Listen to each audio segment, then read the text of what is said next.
जय हिंद दोस्तों, मैं हूं राजेश और मैं हूं doctor Dev. Welcome back to our YouTube channel mystery finder. दोस्तों, आज की जो वीडियो है जिसका टाइटल है why are there so many Bangladeshi in Bengal, और ये जो क्वेश्चन मार्क किया गया है वीडियो पे, और ये क्वेश्चन मार्क आजकल का नहीं है, बहुत दिनों से, बहुत टाइम से चला आ रहा है। इसके पहले भी जब इलेक्शन था तभी बहुत सा ये क्वेश्चन सामने आया था कि इतने सारे बांग्लादेशी नागरिक हैं वो बंगाल में क्या कर रहे हैं और वो कैसे आ जाते हैं, मतलब इंडिया के अंदर विदाउट परमिशन, विदाउट वीज़ा। और सही है कि वहाँ से हिंदू आते हैं, वो तो हम समझ में आता है क्योंकि छूटछाट दी रखी है इंडियन गवर्नमेंट ने बांग्लादेश और नेपाल के अंदर। लेकिन ये बड़ा क्वेश्चन है कि आजकल सीमा भी नेपाल के वाले रास्ते से आ गई है, पाकिस्तानी लड़की जो है उसके बारे में बात कर रहा हूँ। तो एक बड़ा क्वेश्चन सरकार पे यही उठ रहा है कि हमारी जो सीमाएं हैं, मतलब जो बॉर्डर है, वो बॉर्डर पे इतनी टाइट सिक्योरिटी क्यों है, कोई भी घुस जा रहा है। जैसे ये बंगाल में तो डेली होता ही है, हर बार जब भी इलेक्शन आता है तभी बांग्लादेशियों का नाम आता ही आता है, जिक्र आता ही आता है हर एक न्यूज़ चैनल में भी। तो ये वीडियो को हम पूरा देखते हैं, और वीडियो आपको दोस्तों अच्छा लगे तो लाइक और कमेंट जरूर करना। चलिए वीडियो को स्टार्ट करते हैं। 8 जुलाई 2023 वेस्ट बंगाल के पंचायत इलेक्शंस में डेमोक्रेसी का मजाक बन गया। कुछ गुंडे पोलिंग बूथ्स को इलीगली कैप्चर करके बैलेट बॉक्स उठाकर ही भाग गए। कहीं बॉक्स को जला दिया गया तो कहीं उसे बॉम्ब कर दिया गया। रीजन, ऑपोजिशन का मानना है इस सब के पीछे हाथ है ममता बनर्जी की सरकार, all India Trinamool Congress TMC का। ऑपोजिशन के ये क्लेम्स है कि ये सरकार इलेक्शन जीतने के लिए इलीगल तरीकों से विपक्ष के कैंडिडेट्स को इलेक्शन में पार्टिसिपेट करने से ही रोक रही है। इलेक्शन डेट अनाउंस होने के बस 2 दिन बाद ही एक टीएमसी लीडर बशीर मुल्ला को अरेस्ट किया गया था क्योंकि वो पिस्टल से धमकाकर लेफ्ट के एक ऑपोजिशन कैंडिडेट को नॉमिनेशन फॉर्म भरने से ही रोक रहा था। साउथ 24 पैरगना डिस्ट्रिक्ट में तो एक टीएमसी लीडर ने गवर्नमेंट ऑफिसर को ही बुरी तरह से पीट दिया क्योंकि उसने एक दूसरे party Indian secular front ISF के कैंडिडेट का नॉमिनेशन फॉर्म एक्सेप्ट किया। लेकिन एक और चीज वेस्ट बंगाल के इस इलेक्शन में हल्की सी फिशी है कि 9 जून 2023 को वेस्ट बंगाल की टीएमसी गवर्नमेंट ने अचानक से 1 महीने में पंचायत इलेक्शंस होने वाले हैं ऐसा डिक्लेयर कर दिया। आमतौर पे इलेक्शन से एटलीस्ट 5-6 महीने पहले डेट अनाउंस की जानी होती है ताकि कैंडिडेट्स को नॉमिनेशन फाइल करने के लिए और अपना प्रचार करने के लिए, कैंपेन्स वगैरह करने के लिए अच्छा खासा टाइम मिल सके। सो गवर्नमेंट के इस डिसीजन से सारे अपोजिशन पार्टीज अचानक से पैनिक हो गए। एंड अगेन इसमें भी हाथ किसका था? टीएमसी का।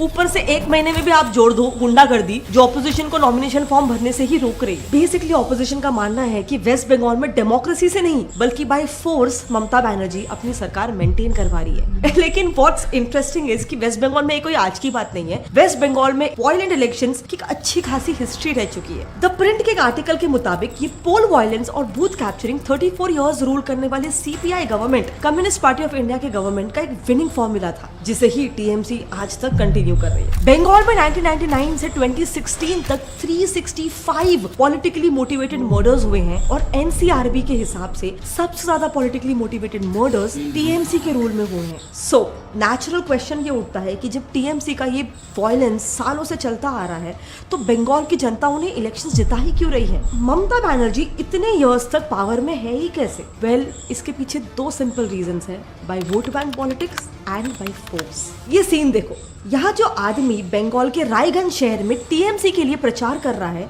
वो है फिरदौस अहमद, एक बांग्लादेशी एक्टर। इस व्यक्ति का नाम है फिरदौस अहमद। ये बांग्लादेश के एक बहुत मशहूर फिल्म स्टार हैं। लेकिन इंडिया के एक स्टेट में प्रचार करने के लिए बांग्लादेश के एक एक्टर को बुलाने की क्या जरूरत है? सो क्लियरली ममता बनर्जी को पावर में रखने का बांग्लादेश से आए इलीगल इमिग्रेंट्स जो आज इंडियन सिटीजन्स बन गए हैं उनका एक बहुत बड़ा रोल है। क्योंकि आप ये मैप ही देख लो, ये है वेस्ट बंगाल का डेमोग्राफिक मैप। इसमें 42 ऐसे सीट्स है जहाँ पर मुस्लिम्स मेजोरिटी में है, जैसे मुर्शिदाबाद, मालदा और नॉर्थ एंड साउथ दिनाजपुर को ही ले लो। ये चारों Bangladesh bordering districts Muslim dominated है एंड इन्हीं मुस्लिम वोट्स के दम पर टीएमसी वहाँ पर सालों से जीतती आई है। इनफैक्ट बंगाल की सीएम ममता बनर्जी ने खुद कहा भी था कि वेस्ट बंगाल में सभी illegal Bangladeshi immigrants Indian citizens हैं क्योंकि उनके पास voter ID, job cards, land pattas and address है। 26 जुलाई 2022 में मिनिस्ट्री ऑफ होम अफेयर्स ने लोकसभा में ये बताया कि पिछले 5 सालों में 2400 इलीगल बांग्लादेशी इमिग्रेंट्स को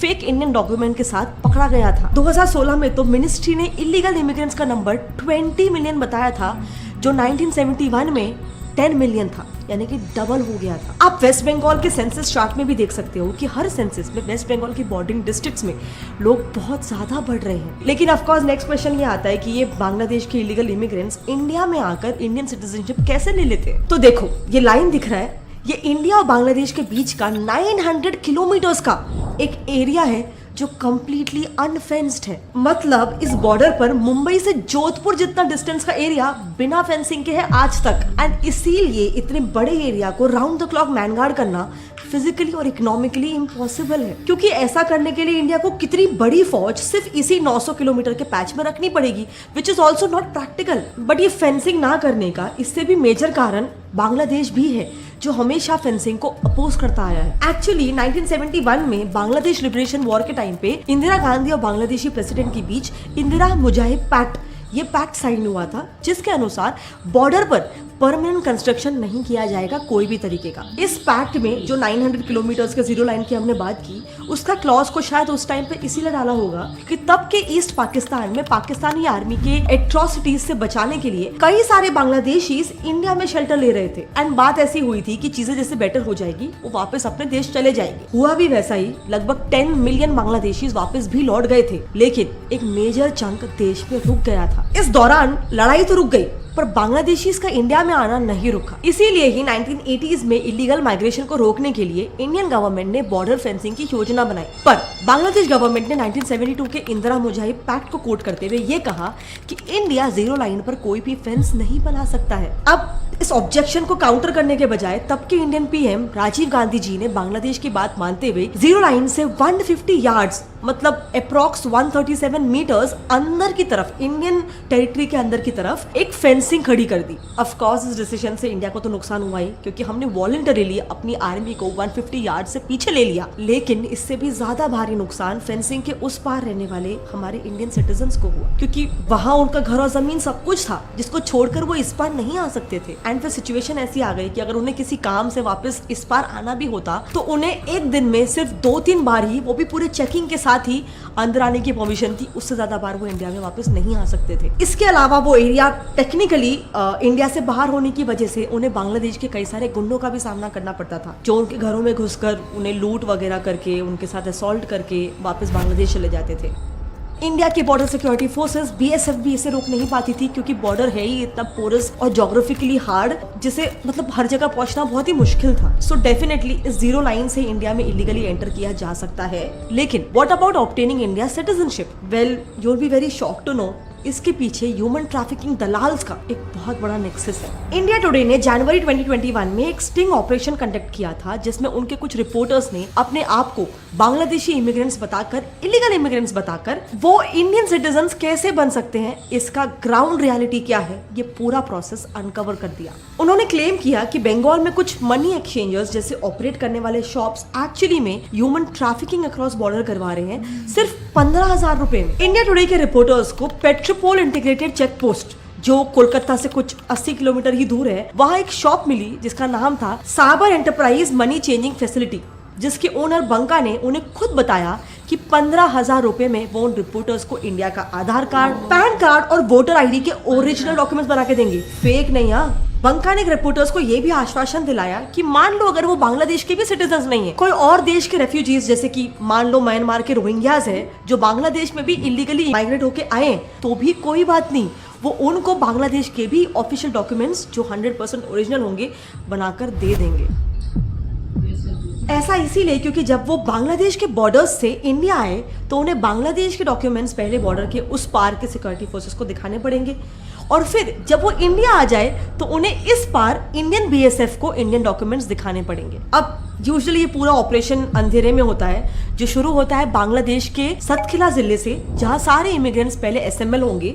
वहां से फिर वो वेस्ट बंगाल की जीरो लाइन में फॉल कर रहे मसलनपुर, हंसखली, बंगाओ, उनकी इन कुछ बॉर्डर चेक पोस्ट से इंडिया में एंट्री करवाई जाती है। एक दूसरे ह्यूमन ट्रैफिकर्स से जब रिपोर्टर्स ने बात किया तो उसने तो 200% गारंटी दे दी कि वो 18,000 में उन्हें इजीली इंडियन सिटीजन्स बना देगा, क्योंकि उसका नेटवर्क हर हफ्ते एटलीस्ट 3 से 4 लोगों को इंडिया स्मगल करता है, तो उसे इसकी आदत है। ये पूरा प्रोसेस कि पहले इलीगल इमिग्रेशन करवाना, फिर उन्हें इंडियन सिटीजन बना देना, फिर उनके साथ वोट बैंक पॉलिटिक्स करना, ये बहुत सालों से चला आ रहा है एंड अब तक 2023 तक इसमें हार्डली कुछ एक्शंस लिए गए हैं, क्योंकि जाहिर सी बात है जो गवर्नमेंट इन इमिग्रेंट्स के लिए इतना सब कुछ करेगी तो उनके वोट्स किस गवर्नमेंट को जाएंगे। लेकिन चलो अब आते हैं सेकेंड वे जिसकी वजह से टीएमसी पावर में रह पाती है, विच इज बाय फोर्स। पिछले कुछ सालों में वेस्ट बंगाल में बीजेपी काफी तेजी से ग्रो हुई है, जहां 2016 के स्टेट इलेक्शंस में उनकी 3 सीट्स ही थी, वहीं पे 2021 इलेक्शन में उन्होंने 77 सीट्स को हासिल किया था। सिमिलरली अगर हम पिछले लोकसभा के इलेक्शंस के रिजल्ट्स को भी देखें तो लोकसभा में वेस्ट बंगाल के रिप्रेजेंटेशन के लिए टोटल 42 सीट्स दिए गए हैं, इनमें से 18 सीट्स पर बीजेपी जीती थी। यानी कि ये क्लियर इंडिकेटर हो सकता है कि अगर सीरियस इलेक्शंस कंडक्ट किए जाए तो देयर आर हाई चांसेस कि वेस्ट बंगाल की रूलिंग गवर्नमेंट गिर जाए। इसीलिए इलेक्शन जीतने का अब दूसरा रास्ता क्या बचता है?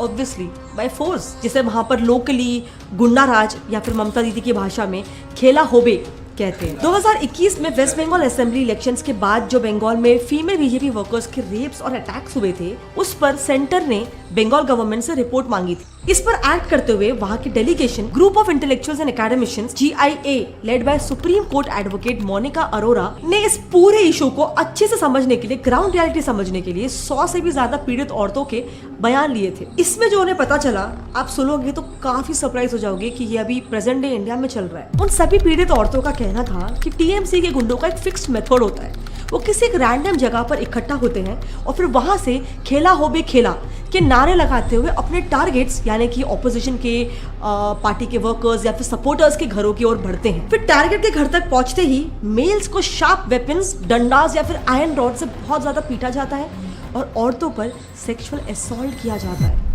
What's even worse कि सपोज अगर कोई मेल टारगेट ये सब उसको मालूम पड़ गया कि ये लोग आने वाले हैं और वो अपना घर छोड़कर भाग गया और बच गया, तो उसको फिर 3 ऑप्शंस दिए जाते हैं। 10,000 से लेकर 1 लाख रुपए तक का फाइन भरो, अपनी औरतों को टीएमसी के गुंडों के घर भेज दो, या फिर थर्ड ऑप्शन टीएमसी को ज्वाइन कर लो। अब एक्चुअली मैं यहाँ पर तो सिर्फ तृणमूल कांग्रेस टीएमसी ये वर्ड यूज कर रही हूँ, बट उस डेलीगेशन ने टीएमसी गूंस के साथ साथ हर जगह ये वर्ड भी यूज किया है, क्योंकि UNHCR जो यूनाइटेड नेशंस का रेफ्यूजीज के लिए एक विंग है, इनके द्वारा पब्लिश्ड इस ऑफिशियल मैप में अगर आप देखोगे ना तो बंगाल, जम्मू कश्मीर, यूपी, हरियाणा, हैदराबाद उन कुछ मेजर स्टेट्स में आता है जहां हजारों रोहिंग्यास बसते हैं। हमने अब तक इस पूरे बंगाल इशू में सिर्फ बांग्लादेश के आए हुए इलीगल इमिग्रेंट्स की ही बात की है, लेकिन अब तक हमने म्यांमार से आए हुए रोहिंग्यास का तो जिक्र भी नहीं किया है। ये रोहिंग्यास भी एक बहुत बड़ा रीजन है कि आज तक ममता बनर्जी की सरकार टीएमसी में टिक पाई है, एंड एक बहुत बड़ा रीजन है कि नॉर्थ इंडिया में कई सारे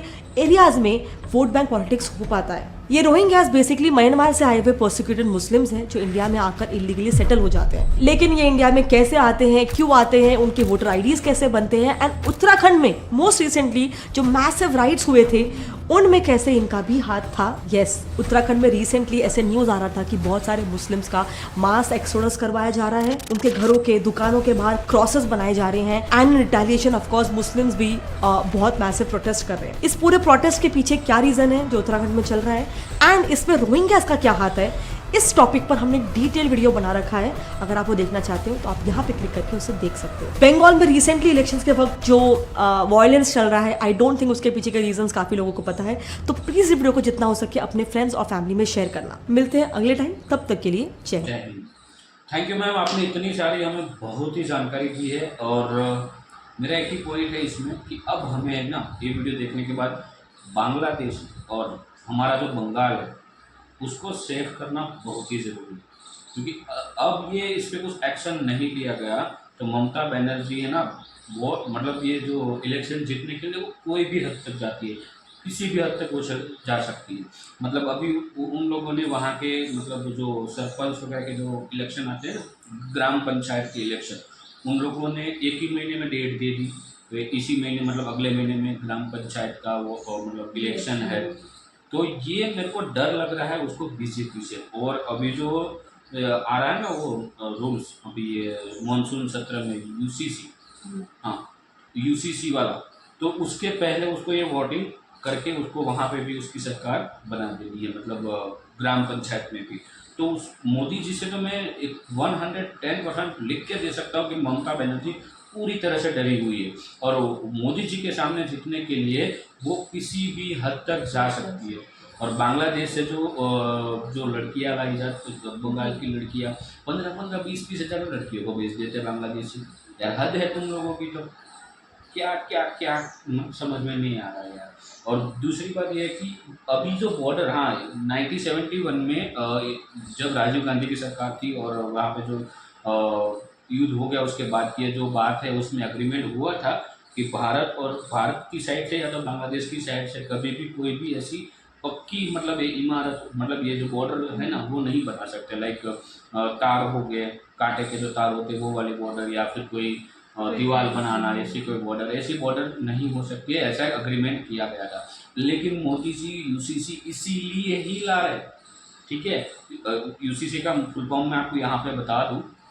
यूसीसी का यूनिफॉर्म सिविल कोड होता है फुल फॉर्म। उसका मतलब ये होता है कि पूरे देश में एक ही कानून, ठीक है। जैसे स्टेट वाइज कानून में रूल्स अलग होते हैं, वैसे अब जो यूसीसी आ जाएगा तो सेंट्रल गवर्नमेंट डिसाइड करेगी जो कानून, वही कानून सब जगह पे सभी डिस्ट्रिक्ट में लगेगा।